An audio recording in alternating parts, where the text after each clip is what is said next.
Prezados irmãos, a todos eu cumprimento com a gloriosa paz do Senhor Jesus Cristo.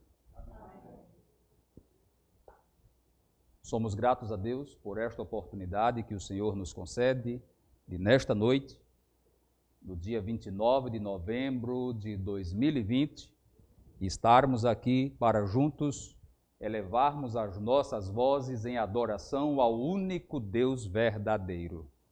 E nesse espírito, nós vamos pensar na sua palavra, numa palavra que fala do poder de Deus sobre as nações. Quem é o rei deste universo? O Senhor Deus. Quem é que manda neste mundo?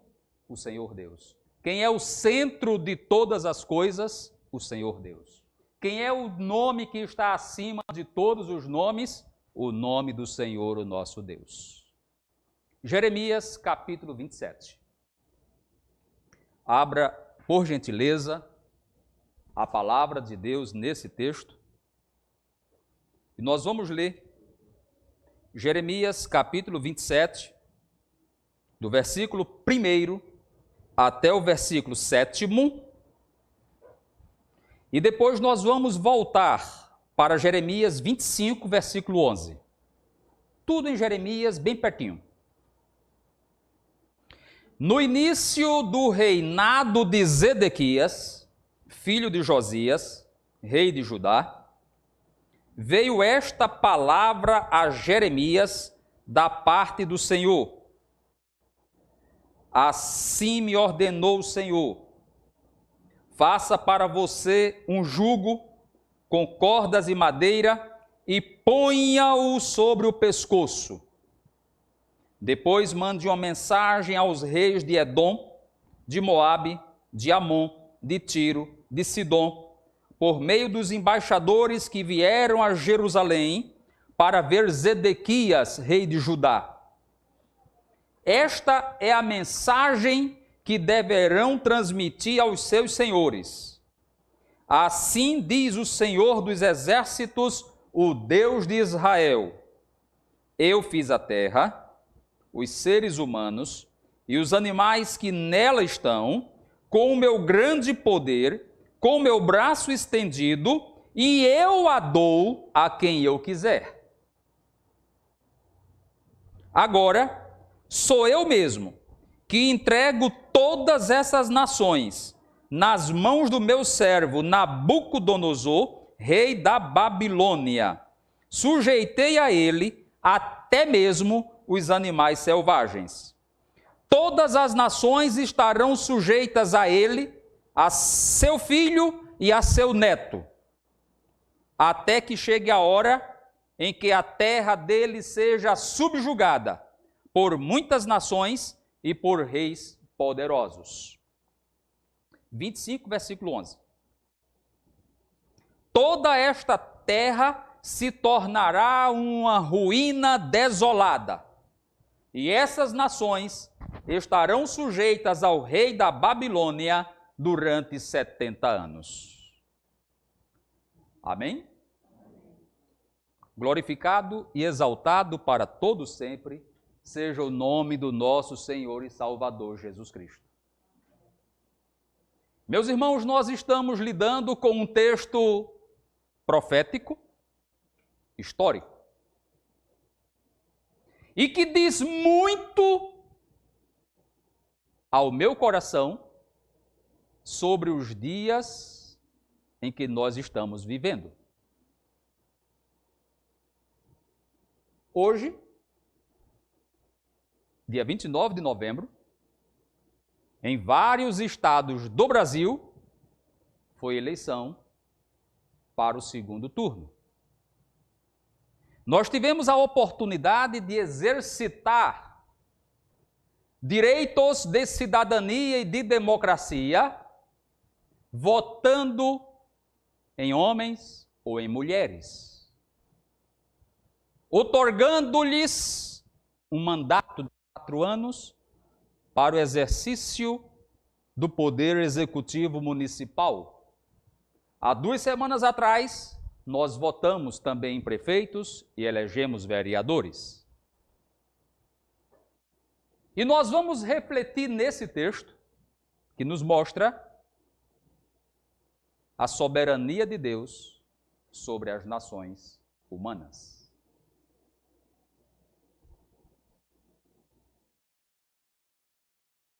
É curioso como nós vemos durante esse período homens e mulheres se ufanando, com muita arrogância até, porque eu faço, eu sei, só eu sou capaz,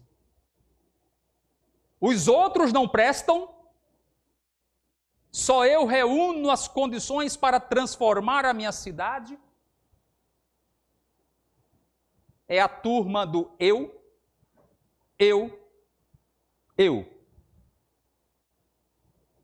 Aí nós abrimos a palavra de Deus e nós encontramos o Senhor Deus dizendo: eu criei a terra, eu criei os homens, eu criei os animais e eu dou a quem eu quiser. Amém? Em que momento da história nós estamos refletindo? Nós estamos falando do período do profeta Jeremias, 6º século antes de Cristo.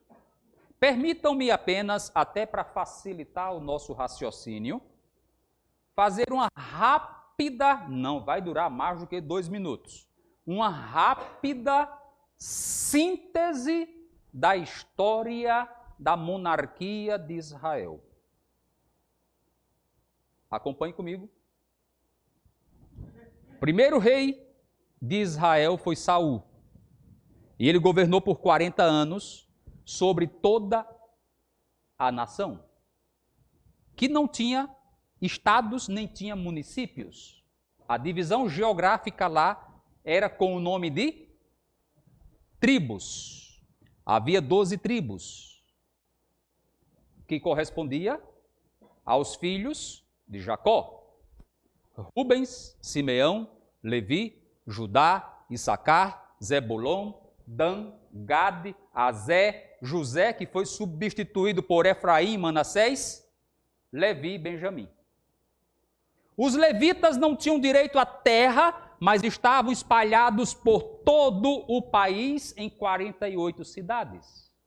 Saul era governante dos 12 povos, das 12 tribos. Governou 40 anos.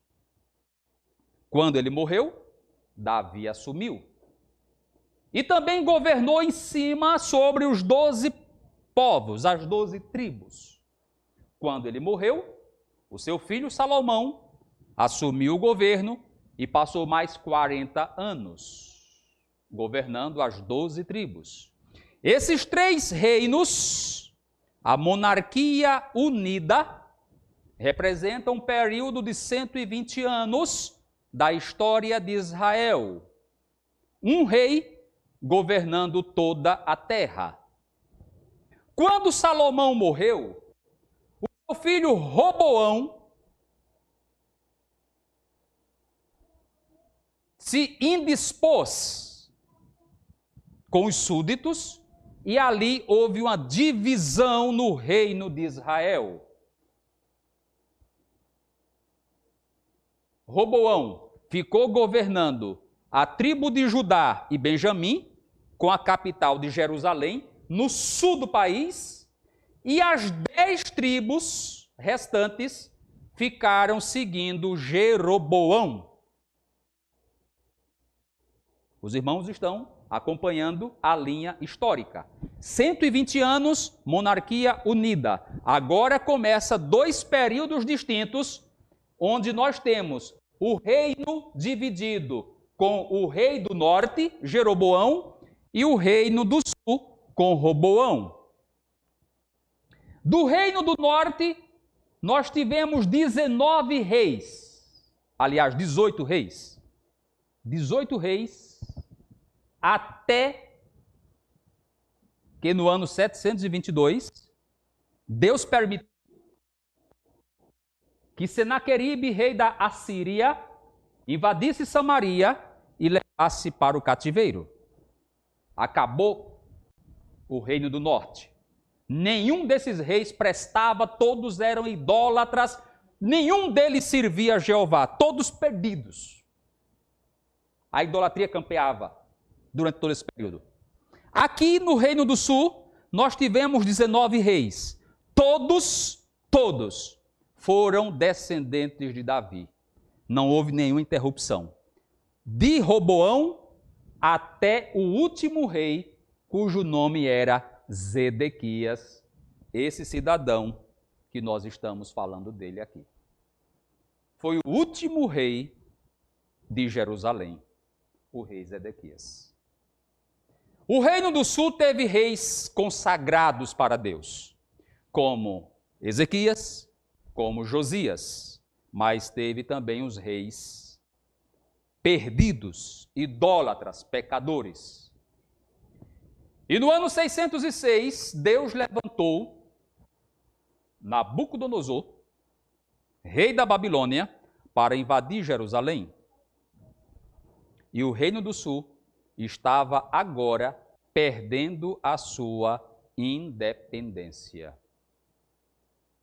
O Reino do Norte já tinha sido invadido e levado cativo para a Síria. E agora o Reino do Sul estava sendo invadido pela Babilônia. Houve 3 grandes ataques. Em 606, em 597 e o último em 586, quando o Templo de Jerusalém foi destruído. A arca, desde então, não foi mais localizada, a Arca da Aliança. Os vasos de ouro consagrados a Deus foram levados para a Babilônia. Em resposta à transgressão do povo de Deus, ao pecado do povo de Deus. Entre uma investida e outra, Deus levantou Jeremias para profetizar para o último rei, chamado Zedequias. E foram várias profecias, mas nós vamos destacar o capítulo 27 de Jeremias. No capítulo 27, permaneça com a sua Bíblia aberta, está demonstrando que Deus o autorizou a fazer uma mensagem um tanto quanto enigmática, mas também um tanto quanto formada por uma parábola. Você vai profetizar. Agora você vai profetizar com um objeto em cima do seu pescoço. Que objeto era esse? Um jugo. Um jugo que se usa para um animal. O dono do animal põe o jugo no animal, domina o animal. Um jugo de madeira. O texto é bem claro. Madeira com cordas. Coloque esse jugo no seu pescoço. Olhem para mim só por 10 segundos. Parece até que Jeremias andava assim. A madeira em cima do pescoço, ele tinha que pegar na madeira e chegou diante do rei Zedequias. Alguém olhava, presbítero Domingos, para ele e dizia: quem é esse doido? Já pensou? Diácono Luciano, um cidadão de bem hoje querer se apresentar perante o presidente da República com a madeira aqui no pescoço, prendendo o pescoço, e lá vai ele, quero falar com o presidente. Sai daqui, doido. Alguém vai dizer isso. Mas lá vai Jeremias, com aquele jugo nas suas costas. Deus manda dizer que está colocando sobre todas essas nações um jugo. todas as nações descritas aqui, no versículo 3, Edom, Moabe, Amon, todas que ficavam no sul de Israel. Essas nações de Tiro e Sidom, que ficavam ao norte de Israel, Deus está dizendo que está colocando um jugo sobre essas nações e está entregando essas nações para o rei da Babilônia.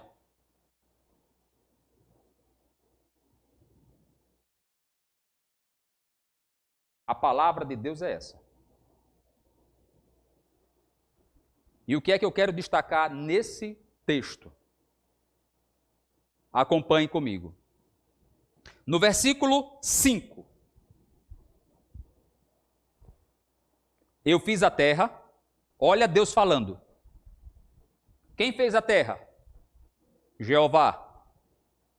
Não foi o Deus adorado na Babilônia, porque lá tinha uma pleiade de deuses, tinha muitos deuses. Os principais, Marduk, Nebo, Acu, nenhum deles. Jeová está dizendo assim: eu fiz a terra. Eu fiz os seres humanos. Eu fiz os animais. Eu fiz com o meu grande poder. Eu fiz com o meu braço estendido. E eu a dou a quem eu quiser. Eu fiz tudo. Tudo é meu. E eu entrego a quem eu quiser. Amém? Tranquilize o seu coração.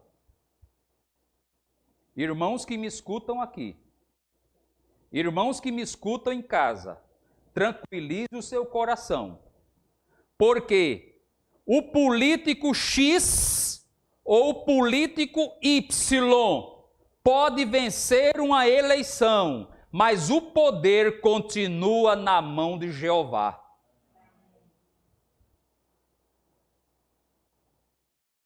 Amém? Os irmãos que estão aqui,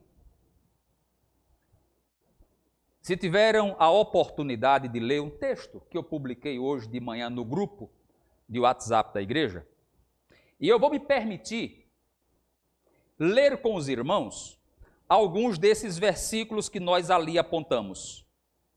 Se tiver contexto, pode abrir. Está no WhatsApp da igreja. O que foi que Jesus disse para Pilatos, Pilatos cheio de ódio, cheio de autoridade? Tu está calado, homem, por quê? Tu não sabe que eu tenho poder para te prender, para te soltar? Aí Jesus olha para Pilatos e diz assim, João 19:11, nenhuma autoridade tu terias sobre mim, se do céu não te fosse dada. Desmoralizou Pilatos. Romanos 13, versículo 1, presbítero Domingos leu aqui com toda a igreja, as autoridades são constituídas por Deus. Daniel capítulo 2, versículo 20 e versículo 21, diz que o Senhor Deus remove reis e estabelece reis. Daniel capítulo 4, versículo 17, que nos diz que o Altíssimo tem domínio sobre o reino dos homens e o dá a quem quer, até ao mais humilde. Lembra de José do Egito? Preso, lá no calabouço, e de uma hora para outra foi transformado de prisioneiro em primeiro-ministro na terra do faraó. Nabucodonosor vai nos dizer em Daniel 5:18 que o Deus Altíssimo deu soberania, grandeza, glória e majestade. 1 Reis 19:15, o Senhor manda o profeta ungir um rei da Síria. João 3:27, que nos informa que o homem não pode receber nada se do céu não lhe for dado. Salmo 62, versículo 11, o poder pertence a Deus.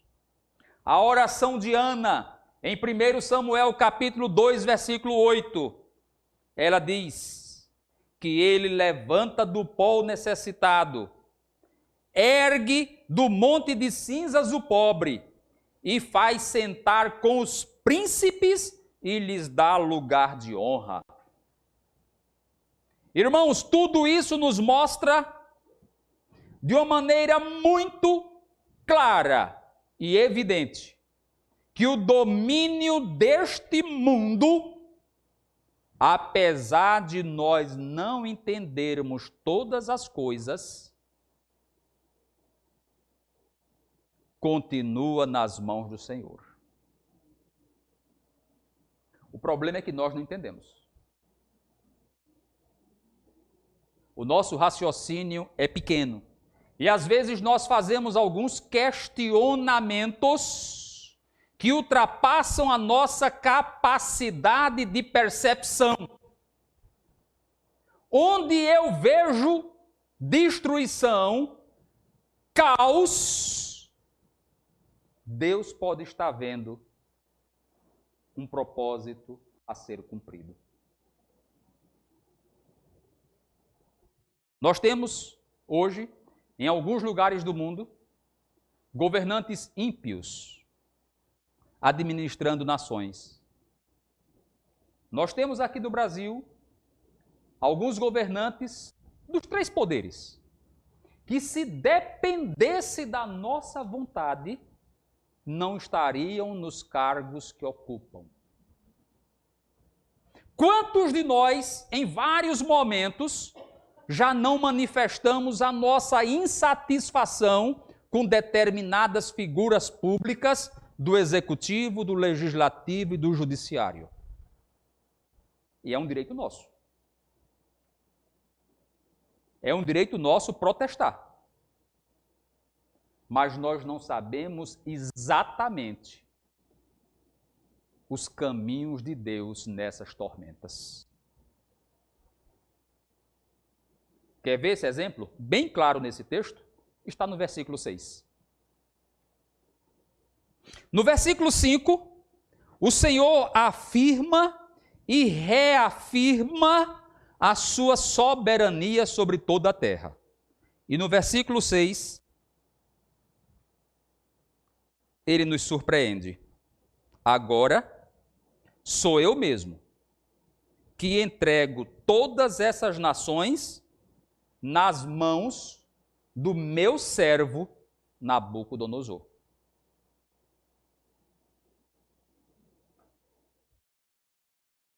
Quem era Nabucodonosor?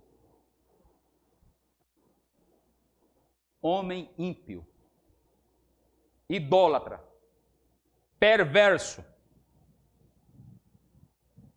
Você quer conhecer o que foi o cerco e a destruição de Jerusalém? Leia o livro de Lamentações umas 2 vezes. Arrasaram o templo de Jerusalém, destruíram o templo completamente, blasfemaram, estupraram mulheres, mataram jovens, mataram crianças, abriram ventres de mulheres grávidas, decapitaram príncipes de Israel e levaram tantos outros para o cativeiro. Jeremias chora e se desespera. Por muito menos do que isso, nós estaríamos chamando Nabucodonosor de filho do diabo. Concordam comigo?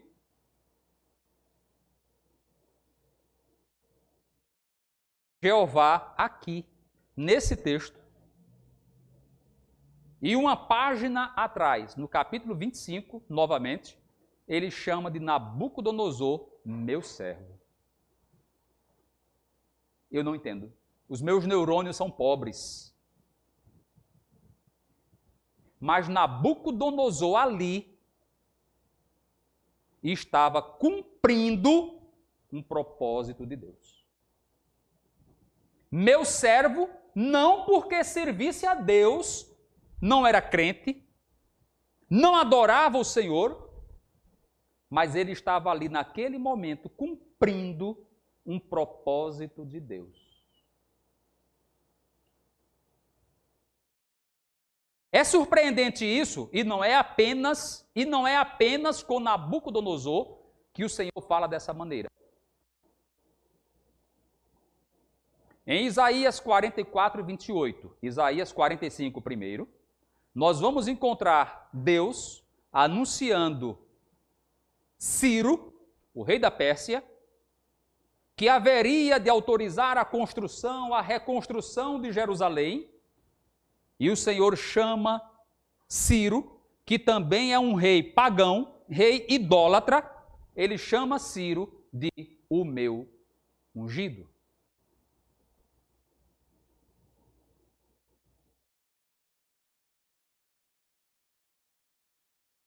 Prezados irmãos, prezados amigos, eu não sei exatamente o que é que Deus pretende fazer com o nosso Brasil. Pode ser que nós tenhamos no poder autoridades ímpias que venham até a perseguir as igrejas e a fechar as igrejas. Pode ser. Nós não queremos votar nessas pessoas, é um direito nosso.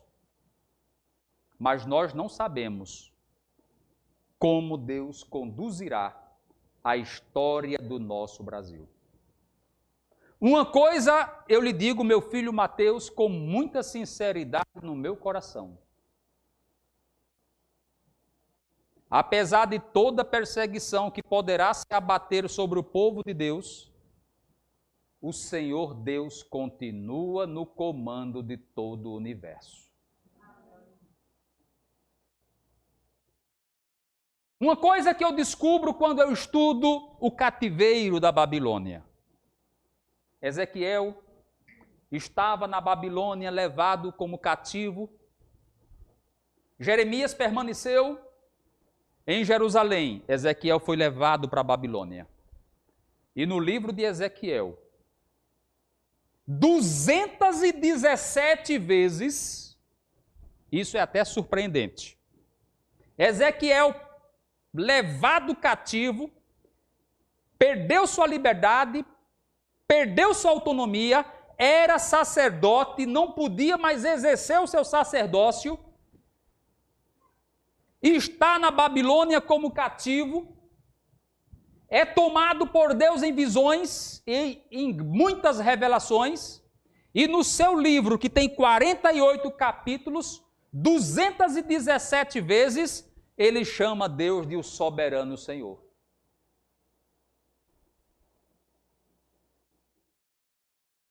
Em outras palavras, eu perdi a minha família.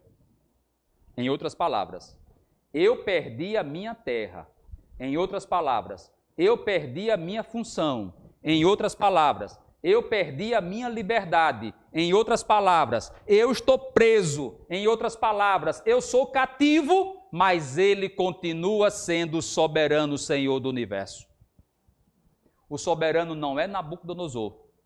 O soberano não é, permitam-me, irmãos, com muita sinceridade do coração, o soberano não é Donald Trump, não é Joe Biden, o soberano não é Bolsonaro, o soberano não é Lula.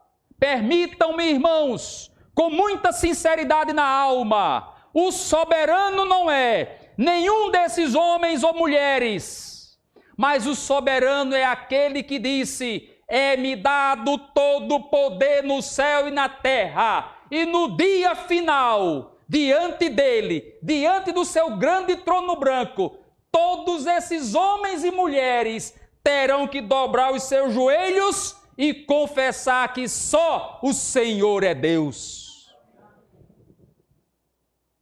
Ô político idiota, permita-me usar essa expressão, irmãos.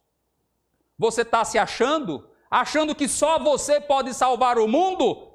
Quando você for eleito, se você for eleito, um dia que você estiver no poder, agradeça a Deus, glorifique ao Senhor e reconheça que só o Senhor é Deus. O próprio profeta Jeremias diz isso claramente. Não se glorie o sábio na sua sabedoria. Está lá em Jeremias 9, 23, né? Jeremias 9, 23 e 24. Não se glorie o sábio na sua sabedoria, não se glorie o rico na sua riqueza, não se glorie o forte na sua força. Quer se gloriar? Glorie-se em conhecer o Senhor dos Exércitos. Amém? Vamos prosseguir com o texto. Veja o versículo 7. Que maravilha que nós temos aqui. Jeremias capítulo 27, versículo 7. Todas as nações estarão sujeitas a ele quem? A Nabucodonosor. Então o Senhor está dizendo assim, essas nações eu estou entregando a ele. Veja, todas as nações estarão sujeitas a ele, a seu filho e a seu neto, até que chegue a hora em que a terra dele seja subjugada por muitas nações e por reis poderosos. Irmãos, eu vou lhes mostrar nesse texto um detalhe interessantíssimo. O Senhor está dizendo assim, todas as nações estarão sujeitas a ele. Eu estou entregando. Veja, não é ele que está conquistando, sou eu que estou entregando. Nabucodonosor pensava que a vitória era dele. Deixa ele pensar, deixa ele ficar enganado. Jeová está dizendo, sou eu que estou entregando. E vou entregar, você leu o outro versículo, 25, versículo 11, que diz o tempo. Qual foi o tempo? Quanto tempo? 25, versículo 11. 70 anos, nem um dia a mais. Essa é outra grande verdade que eu aprendo nesse texto. O poder humano é limitado.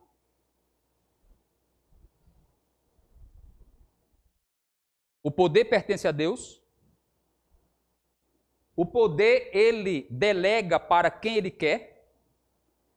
E esse poder humano que é delegado por Deus é limitado. E o Senhor está dizendo aqui, essa terra, essas nações serão entregues a ele, ao seu filho e a quem mais? E ao neto. Não tem bisneto, não. Leia o texto, acompanhe comigo o texto, por gentileza. Não tem trineto aqui, não. Não tem tataraneto aqui, não. Parou no neto, foi? Foi? Parou no neto. Quanto tempo? 70 anos. Pessoal que estuda história sabe muito bem que a Babilônia de Nabucodonosor, na sua época, era uma das 7 maravilhas do mundo. Nabucodonosor construiu a Babilônia para governar para sempre.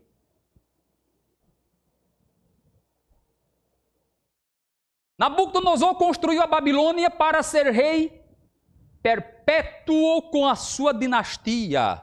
Isso aqui é meu, do meu filho, do meu neto, do meu bisneto, do meu tataraneto, do meu hexaneto e por aí vai. Que eu não sei nem chamar o restante. Deve ser neto, bisneto, trineto, tataraneto, pentaneto, hexaneto, heptaneto, octaneto, nonaneto, decaneto, e aí vai fazendo uma dinastia.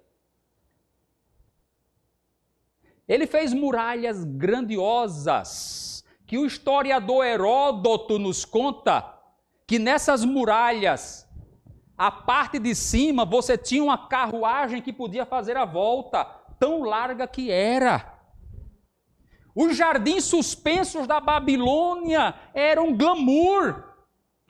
Pessoas vinham do mundo inteiro contemplar as maravilhas da Babilônia. As ruas principais da cidade eram forradas com mármore branco e as pedras de mármore tinham o nome Nabucodonosor, o grande rei, eu sou, pedra por pedra. O Senhor Deus está lhe dizendo, você vai governar, mas lembre-se que o seu poder só passa para o seu filho e só vai chegar no seu neto. Porque o poder do homem sempre será limitado pelo poder de Deus. E isso aqui se cumpriu, irmãos. Se cumpriu literalmente. Deixa eu ver se eu consigo lembrar como foi a sucessão de Nabucodonosor. Nabucodonosor, quando morreu, o seu filho Evil-Merodach assumiu. Deram um golpe, mataram Evil-Merodach, e o seu genro Nebuzaradã, também chamado de Neriglissar, assumiu o trono. Quando Nebuzaradã deixou, o seu filho Labashi-Marduk assumiu o império. O neto. Mas Labashi-Marduk não teve um filho, no caso, um bisneto, para continuar a dinastia. Labashi-Marduk perdeu o mandato, perdeu o poder, e o último nós encontramos em Daniel capítulo 5, aquele rapaz chamado Belsazar, aquele das mãos, Menemene Tekel Ufarsin, que era chamado de filho de Nabucodonosor. Percebeu como a promessa de Deus aqui se cumpriu literalmente? Passou para o filho, passou para o neto, mas não atingiu sequer o bisneto. E os 70 anos se cumpriram e a Babilônia foi entregue nas mãos de outro povo, nas mãos de outro poder. A alternância do poder chegou, porque Deus está dizendo assim: sou eu quem entrego para quem eu quero. O rei Ciro invadiu a Babilônia e administrou a partir de então. Hitler imaginava fazer da Alemanha um governo de 1000 anos. Ele mesmo não sobreviveu à Segunda Guerra Mundial. Quantos governantes querem se perpetuar no poder, até matando gente? Mas lembrem-se, como diz a palavra de Deus aqui, o poder do homem é limitado. Eu sou fraco e ele é forte. Eu sou pequeno, ele é o Senhor Altíssimo. Eu nada sei de mim mesmo, ele é o dono de toda a sabedoria e o onisciente. Nós somos limitados em todos os sentidos e ele é o onipotente.